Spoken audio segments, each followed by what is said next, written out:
Queridos hermanos y hermanas de la Quinta Iglesia Presbiteriana aquí de Barranquilla, Dios les bendiga. Les agradezco la invitación para compartir la reflexión de esta mañana.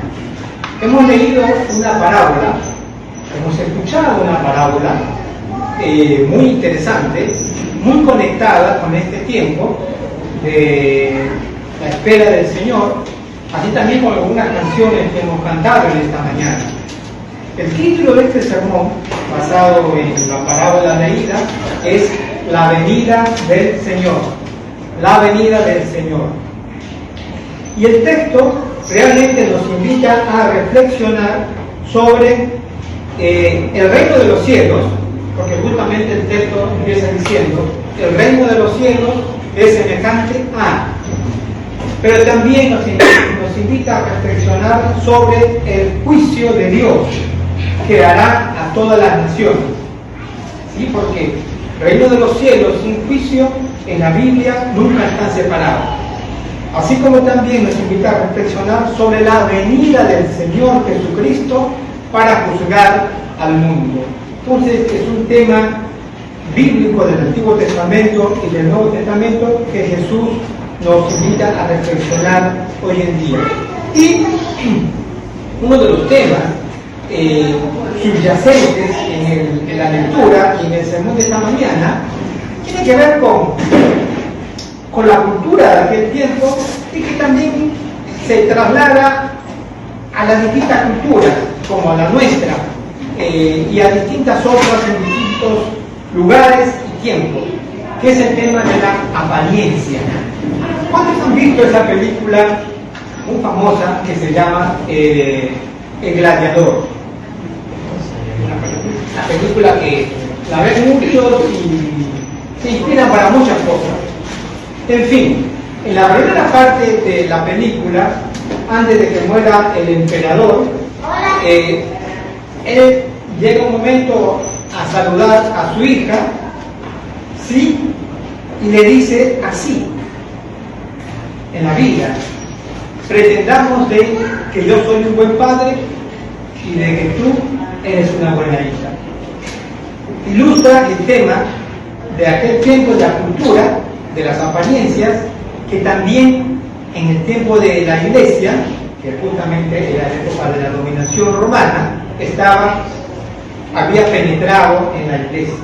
Entonces, este texto trata de desafiar a la Iglesia de aquel tiempo a superar este tipo de apariencias y afirmar la fe en Jesucristo. Entonces vayamos a ver lo que el texto nos dice a nosotros en esta mañana. Primero, tres cosas introductorias del mismo texto es que la parábola de las 10 jóvenes o vírgenes nos señalan dos figuras. Primero, basado en el Antiguo Testamento, vemos que refleja la relación de Dios y el pueblo de Israel, Dios y su pueblo. Así lo vemos, por ejemplo, en el libro del profeta Oseas. En el Nuevo Testamento también aparece la misma figura para reflejar a Cristo y la Iglesia, por ejemplo, en el libro de Efesios. ¿Sí? De modo que cuando nosotros reflexionemos en este texto, pensemos en esta parábola del Evangelio que está dirigido a nosotros y no a los otros, no a los demás. A veces nosotros escuchamos un sermón y decimos, qué bien le caería a esta persona, qué lástima que no vino, o qué bien representa el abandono de la verdadera fe, de la fe autenticada por sus obras de justicia. Este es el propósito de la parábola, alertar a los creyentes a vivir una vida autenticada por sus obras de justicia. El retraso de la llegada del novio representa el cumplimiento de la promesa. Fíjense ustedes, Dios promete, pero cumple. Puede tardar, pero Dios cumple sus promesas, ¿sí? No la incumple, sino que la realiza. El pedido de las 5 jóvenes insensatas de aceite para sus lámparas a las otras 5 jóvenes prudentes, y la negación al pedido de ellas representa el hecho de que nadie puede trasladar su vida de fe autenticada con obra de justicia a otra persona. La justicia de Dios no la puede transmitir un ser humano a otro. Cada uno dará a Dios cuenta de sí. Nada nos exime del juicio de Dios. La llegada del novio representa la venida del Señor, que representa justamente el juicio de Dios a cada uno, y que inicia de manera distinta en el tiempo. No pensemos que el juicio de Dios es algo que va a venir al final de la vida.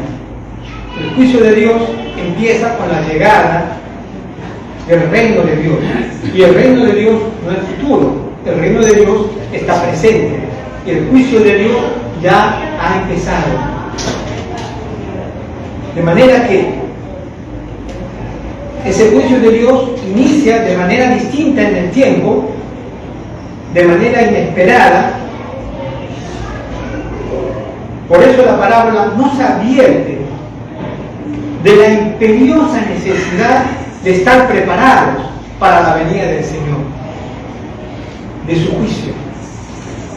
No hemos de ser como ese hombre rico e insensato que tenía tanto y que se decía a sí mismo: todo esto no me alcanza.